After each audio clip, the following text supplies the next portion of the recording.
moina tawkhriba thabak thawong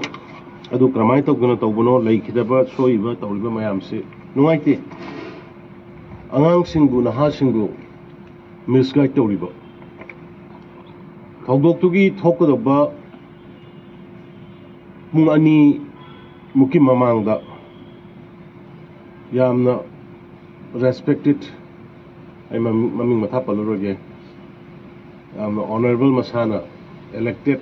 oiraba leader ni haiba nipa amana tweet taw karamba tweet false tweet inside taw hairiba tampakta nongai lakhibadi or tampakta du tawbadi suspend tawde whereas tampakta nongai lakhiba natraga nongai lakpa lakpada khoi chap chaba action tawri leigidaba ani hum yawkhre aduga police suspend taret ni hujik tawri ko singarelis madu mamayam du namsallaga tampak hilam di valley gi divisive politics sanarakanda valley dadi tawde aduga singdadi sumain tawkanda SP sina tawre haiduna yamna akhoi insight tawba khangjadaba praja naha singda sawhanba adugumagi tweet ma pung nipan ga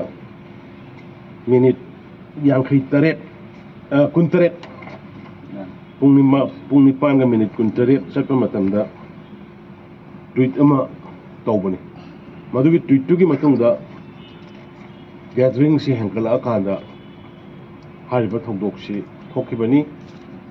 mipham praja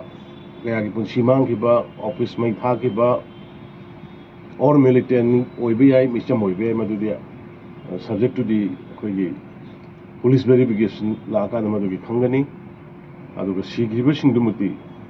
akhoi mi nga tani na khoi site gi noaiti habidu madi government gi site gi thami aduna madudaida madugi thoudok ku thokna insilliba tweet tawrukanda mayamda insight tawriba madudaida khoi responsibility fix songanaba khoi state government gi site gi magi mathakta so khoi matik sabe FIR file tawna ba khoi sem sare ado sumaina social media gi namba ngakani do ngakang namaga wahi amani haigi baduna madugi consequences karino habisi khangdabui mawang da yamna responsible masana masa responsible men and laudable leader kharana tor pasi khwaidigi lai thibani adubu koi law blend